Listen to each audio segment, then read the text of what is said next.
Hello students, how are you?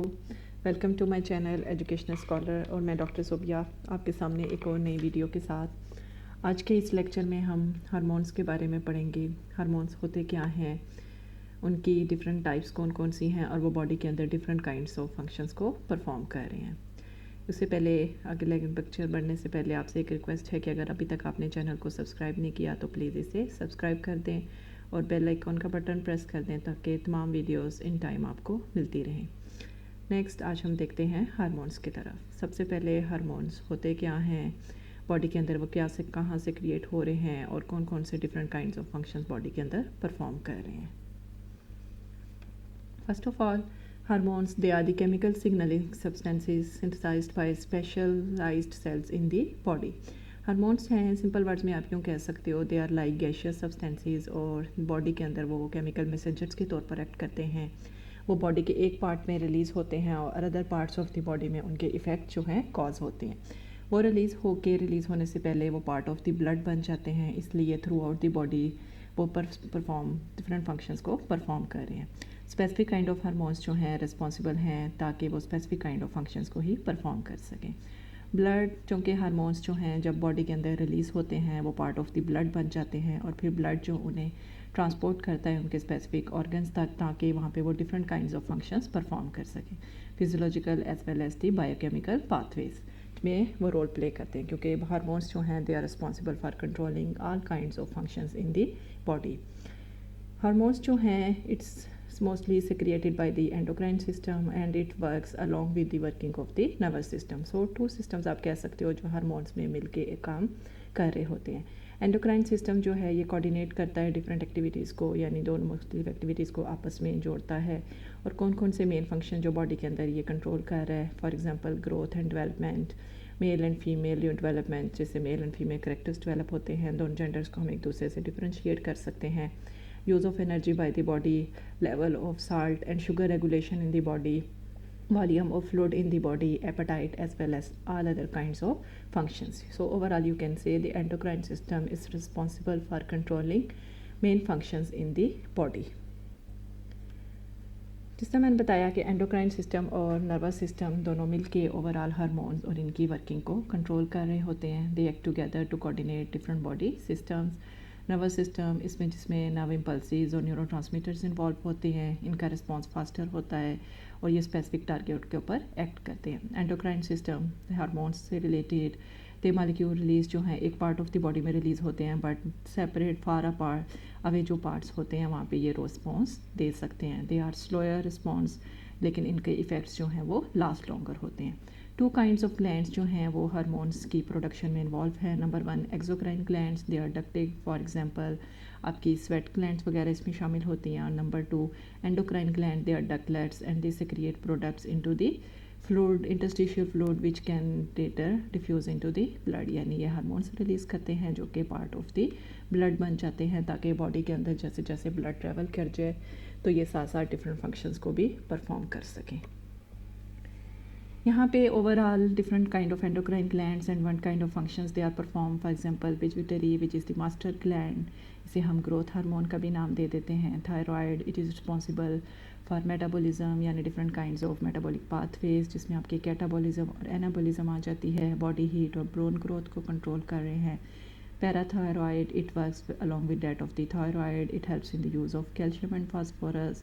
Hypothalamus, it's a part of brain and ये क्या करता है कि नर्वस और एंडोक्राइन सिस्टम दोनों को लिंक कर रहा होता है। ये दोनों नर्वस एंड एंडोक्राइन सिस्टम मिलके ही बॉडी के फंक्शंस को कंट्रोल कर रहे हैं। Adrenal glands, they are present in the kidneys और डिफरेंट जो स्ट्रेसफुल कंडीशंस होती हैं या ब्लड प्रेशर या बॉडी की जो नॉर्मल से हटकर या साल्ट बैलेंस्ड जो इरेगुलेशन हो जाती है इसमें ये हार्मोन रिलीज़ होते हैं। पेनक्रियाज ब्लड शुगर इंसुलिन के लिए रिस्पॉन्सिबल है, ठीक है। Ovaries which are responsible for female characteristics, for example production of eggs, testis जो हैं ये मेल करेक्टरिस्टिक्स के लिए रिस्पॉन्सिबल हैं। For example sperm production as well as the thymus which is part of immune system, यानी body की immunity को control करने में हेल्प कर रहे हैं। How do hormones work? Hormones मैंने बताया दे आर सेक्रिएटेड, यानी कुछ सेल्स हैं जो इन्हें सेक्रिएट करते हैं, then they part of the blood यानी सर्कुलेटरी सिस्टम का पार्ट बन जाते हैं और फार अवे जो इनका टारगेट सेल होता है उसके ऊपर ये जाकर एक्ट करते हैं. So you can say they travel through the blood and influence other glands. They are like the neurotransmitters यानी इनके टारगेट्स फार अवे होते हैं, ये रिलीज़ एक पार्ट ऑफ द बॉडी में रिलीज़ होते हैं, लेकिन इनका इफ़ेक्ट जो है other parts of the body के ऊपर होता है. अगर हार्मोन्स की हम टाइप्स देखी जाएँ तो इनको 2 टाइप्स में डिवाइड किया जाता है. Number 1 circulating and number 2 local hormones. Circulating means they are circulating in the blood. यहाँ पे आप देखो they are the endocrine cells, जहाँ पे ग्रे कलर की ये हार्मोन्स रिलीज़ हो रहे हैं. रेड कलर में ये दिखा दिया गया कि ये सर्कुलेटरी सिस्टम है यानी ब्लड है, ब्लड के अंदर ये हार्मोन्स ट्रैवल कर रहे हैं. एक जगह ये लेफ़्ट साइड पे यानी यहाँ पे ये रिलीज़ हुए हैं, लेकिन फार अपार्ट इनके टारगेट सेल्स थे जहाँ पे ये ग्रीन कलर के सपोज ये लाइगेंड्स हैं, इनके साथ हार्मोन्स लाइगेंड रिसेप्टर बाइंडिंग हो जाएगी यानी इन सेल्स के ऊपर ये इनके टारगेट सेल्स हैं जिनके ऊपर ये हार्मोन्स जाके इफ़ेक्ट शो कर देंगे. यानी हार्मोन्स जो हैं through out the body with the help of blood travel कर रहे होते हैं और जहाँ पे उनके टारगेट सेल्स हैं वहाँ पे जाके अपना फंक्शन परफॉर्म करते हैं. Second kind of hormones, local hormones, they are divided into 2 types, paracrine and the autocrine. Paracrine means कि जो नेबरिंग सेल्स के ऊपर एक्ट कर रहे होंगे और ऑटो मीन सेम, सो ये सेम सेल्स के ऊपर ही एक्ट कर रहे होंगे जो इन्हें सेक्रिएट करेंगे. पैराक्राइन की एग्जांपल यहाँ पे ये सेल्स हैं एंडोक्राइन सेल्स, ये हार्मोन्स ग्रे कलर के ठीक है निकल रहे हैं. दूसरी साइड पे नेबरिंग सेल में सेल्स था जिसके लाइगेंड्स थे और ये दोनों एक दूसरे से हार्मोन्स और लाइगेंड बाइंडिंग हो जाएगी यानी secreted by one cell and effect on neighboring cell. Autocrine same cells जो हैं वो हार्मोन्स को रिलीज़ कर रहे हैं और उसी सेल के ऊपर इनके लाइगेंड्स अटैच हैं जिसके साथ ये बाइंडिंग करके इफ़ेक्ट जो है कॉज कर सकते हैं. टाइप्स ऑफ हार्मोन्स में प्रोटीन हार्मोन्स ठीक है यानी मेड अप ऑफ प्रोटीन्स हैं. Protein they are made up of the amino acids जो स्फीयर कुछ अमाइनो एसिड्स इन लेंथ होंगे वो पेप्टाइड हार्मोन्स होंगे जो कि लार्जर वंस को हम पॉलीपेप्टाइड हार्मोन्स का नाम दे देते हैं. ठीक है, protein hormones they are made up of the amino acids. Amino acids multiple link करके आपको प्रोटीन्स की फॉर्मेशन में हेल्प करते हैं. इसको हम डिवाइड करते हैं insulin, glucagon and leptin. Insulin it is a hormone in the pancreas, it's increase the entry of glucose यानी आपकी ग्लूकोज की एंट्री ताकि ग्लूकोज बॉडी के अंदर एंटर होगी और मेटाबॉलिक पाथवेज में हेल्प करेगी. ठीक है, ग्लूकागोन ये भी पेनक्रियाज में रिस्पॉन्सिबल है. जब आपका इंसुलिन का लेवल डाउन हो जाता है they are responsible for increasing the conversion of stored fats to blood glucose. यानी जब आपका इंसुलिन का लेवल बॉडी के अंदर डाउन हो जाता है तो ग्लूकागोन हार्मोन रिलीज़ होता है और ये क्या करता है कि जो बॉडी के अंदर ट्राइग्लिसराइड्स की फॉर्म में फैट स्टोर हैं उन्हें ब्रेक डाउन करता है ताकि ग्लूकोज की कमी को पूरा किया जा सके. ग्लूकोज जो कि एनर्जी सोर्स के तौर पर एक्ट करेगा और मेटाबॉलिक पाथवेज को कंट्रोल करने में आपको हेल्प करेगा. Leptin it is produce by the fat cells. ठीक है, ये ब्रेन की वर्किंग को कंट्रोल कर रहा होता है. जब लेप्टिन के लेवल आपके हाई हो जाते हैं तो आपकी एपेटाइट का लेवल बहुत ज़्यादा डाउन हो जाता है यानी आप बाहर से हंगर फीलिंग एंड हो जाती है और बाहर से जो एक्स्ट्रा एनर्जी सोर्सेज हैं वो स्टॉप हो जाती हैं. बट जब लेप्टिन के लेवल स्लो होंगे एपेटाइट इंक्रीज़ होगी और बॉडी एक्टिविटी रिड्यूस हो जाती है और बॉडी जो है वो बाहर से एनर्जी लेवल को गेन करने के लिए चीज़ें लेना शुरू कर देती है ताकि मेटाबॉलिक पाथवेज को कंटिन्यू किया जा सके. Second kind of hormones, steroid hormones. Steroid hormones, they are lipid in nature. They are derived from the cholesterol. Derived lipids का लेक्चर में डिस्क्रिप्शन में उसकी लिंक मौजूद है, वहाँ से आप इसको देख सकते हो कि स्टीरॉयड हार्मोन्स जो हैं ये कोलेस्ट्रॉल से डेराइव्ड हुए हैं. कोलेस्ट्रॉल के अंदर स्टीरॉयड न्यूक्लियस प्रेजेंट होता है. ठीक है, वो आपको स्टीरॉयड हार्मोन्स की फॉर्मेशन में हेल्प करता है.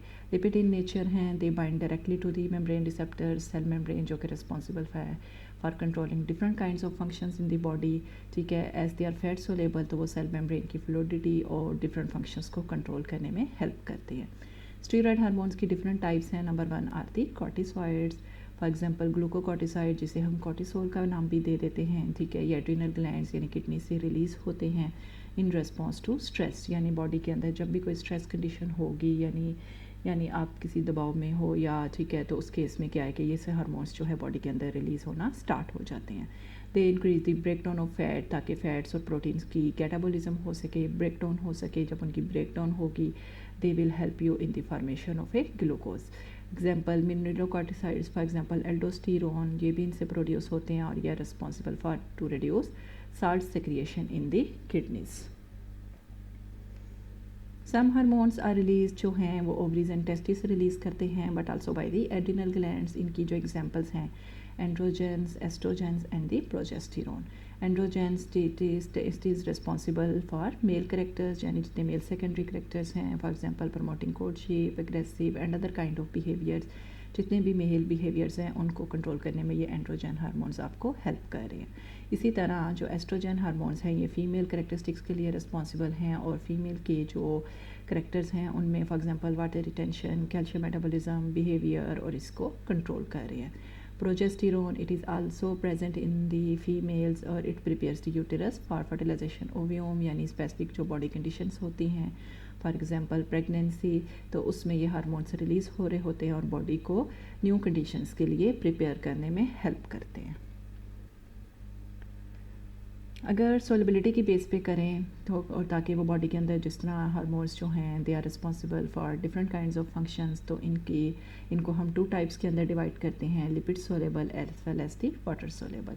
लिपिड सोलेबल ठीक है, they are use to transport proteins, ठीक है, इसमें steroid, thyroid and nitric oxide हैं, ठीक है। लिपिड सोलेबल हैं, सिग्नल्स कहाँ से मिलेंगे, नर्वस सिस्टम से, और ये ब्लड के अंदर डिफरेंट चेंजेस के लिए रिस्पॉन्सिबल हैं।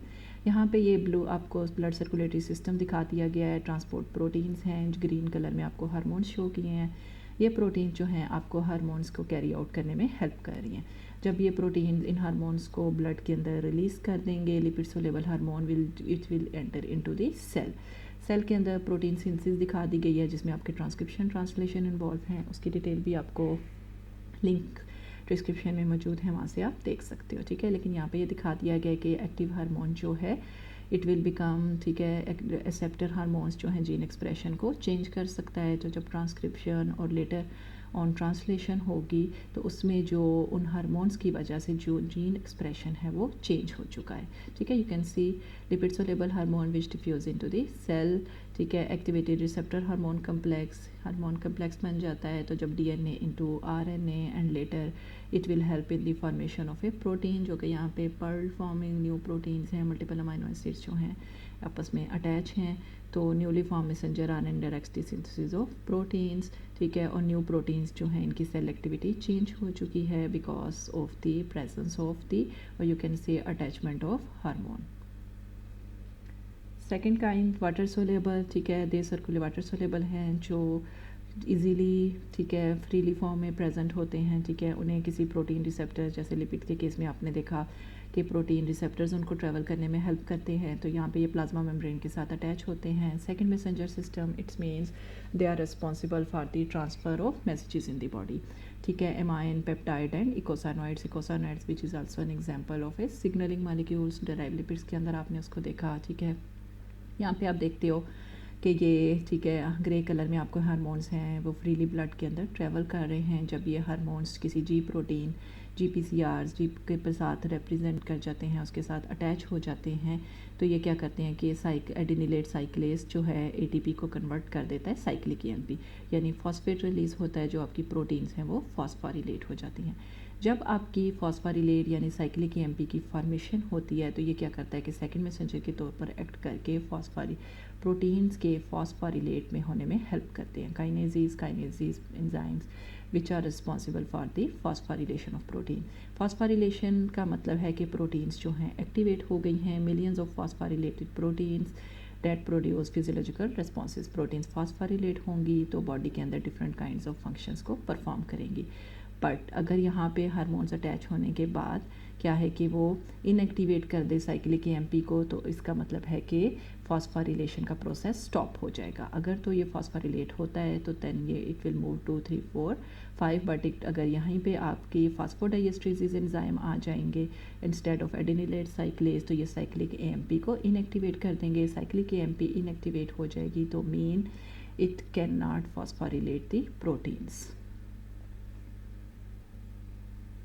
कंट्रोल ऑफ हार्मोन रिलीज़, जो हार्मोन्स हैं इनके फंक्शन को नर्वस सिस्टम कंट्रोल कर रहा है। इसमें, ठीक है, सबसे ज़्यादा इंपॉर्टेंट जो है वो आपका हाइपोथैलेमस है। It is located at the base of the brain, ठीक है। इसमें along with that of the pituitary को हम 2 पार्ट्स में डिवाइड करते हैं, इंटीरियर एंड एक्सटीरियर, पोस्टीरियर, ठीक है। तो ये मिलके आपके बॉडी के फंक्शंस को या हार्मोन्स की एक्टिविटी को कंट्रोल कर रहे हैं। You can see over here hypothalamus, ठीक है, anterior pituitary thyroid gland which are responsible to the release of thyroid hormones, ठीक है, thyroid stimulating hormones. So hypothalamus, they are responsible for the release of hormones along with that of the pituitary gland. Hypothalamus जो है एक level को maintain रखता है, ठीक है, नेगेटिव फीडबैक यानी वापस ये सिस्टम को इसने एक नॉर्मल वे में रखेगा, तभी सिस्टम जो है वो नॉर्मली तरीके से कैरी आउट होगा। पिट्यूटरी ग्लैंड हाइपोथैलेमस इसके साथ अटैच है। This is called the master gland जिस पे कह देते हैं, ठीक है। It consist of 2 parts, interior and the posterior. यहाँ पे हाइपोथैलेमस, ठीक है, interior pituitary which is responsible for release of certain kind of hormones, and posterior जो है growth hormone, adenocorticotropic hormone, thyroid stimulating, follicle stimulating, luteinizing and prolactin की formation में आपको help करते हैं, while posterior जो है वो आपको vasopressin and oxytocin की formation में help कर रहे हैं। Anterior, ठीक है, hormones produced here they are tropic hormones, for example luteinizing, they are responsible for the production of progesterone जो कि मैंने कहा कि फीमेल्स के अंदर प्रेजेंट होते हैं, ठीक है, और प्रेगनेंसी के कंडीशंस में हेल्प करते हैं और ओव्यूलेशन को भी स्टिमुलेट कर रहे हैं। while in case of male this luteinizing hormone is responsible for the production of testosterone. follicle stimulating hormone ये एस्ट्रोजन की प्रोडक्शन में और मैच्योरेशन ऑफ ओव्यूम कि फीमेल के अंदर और ovulation maturation of sperm in case of females में help करता है। थायराइड स्टिमुलेटिंग हार्मोन जो थायराइड ग्लैंड की सिक्रिएशंस को कंट्रोल कर रहा है। ग्रोथ हार्मोन जो बॉडी ग्रोथ को कंट्रोल कर रहा है। प्रोलैक्टिन, ठीक है, फीमेल्स के अंदर ये मिल्क प्रोडक्शन को कंट्रोल कर रहा है। एडिनोकॉर्टिकोट्रोपिक हार्मोन ये भी एडिनल ग्लैंड से जो हार्मोन्स वगैरह रिलीज़ हो रहे हैं उनकी प्रोडक्शन को कंट्रोल करने में और बॉडी के डिफरेंट फंक्शंस को normal way of carry out होने में हेल्प कर रहा है। posterior which is responsible for the release of oxytocin as well as the vasopressin. oxytocin जो कि मिल्क रिलीज प्रीनेटल बिहेवियर को कंट्रोल कर रहे हैं, जबकि वेजोप्रेसिन जिसे हम एंटी डायूरेटिक हार्मोन्स यानी आप कह सकते हो कि बॉडी के अंदर डिफरेंट फ्लूइड्स के लेवल को और ब्लड प्रेशर को रेज करने में और इसके अलावा ब्लड की वॉल्यूम यूरिन वॉल्यूम को डिक्रीज करने में हेल्प करता है। ओवरऑल यहाँ पे hypothalamus attach to that of the pituitary gland anterior and posterior which are responsible for the release of different kinds of hormones, and all different kinds of hormones are responsible for performing different kinds of functions in the body. Adrenal cortex, thyroid, testes, ovary, memory, bone glands, bone. You can say कि सिर्फ इसमें reproductive hormones नहीं हैं, all kind of hormones भी हैं और ये तमाम हार्मोन्स मिलके बॉडी की नॉर्मल मेटाबॉलिक पाथवेज के कैरी आउट होने में हेल्प कर रहे हैं। So you can say hormones they are playing important roles in the body and hormones को कंट्रोल करने में एंडोक्राइन और नर्वस सिस्टम दोनों रोल प्ले कर रहे हैं, ठीक है। That was all about the hormones, ठीक है। अगर आपको कोई क्वेश्चन हो तो आप मुझसे कमेंट्स में बात कर सकते हो, ठीक है। और तब नेक्स्ट लेक्चर तक के लिए अल्लाह हाफिज़।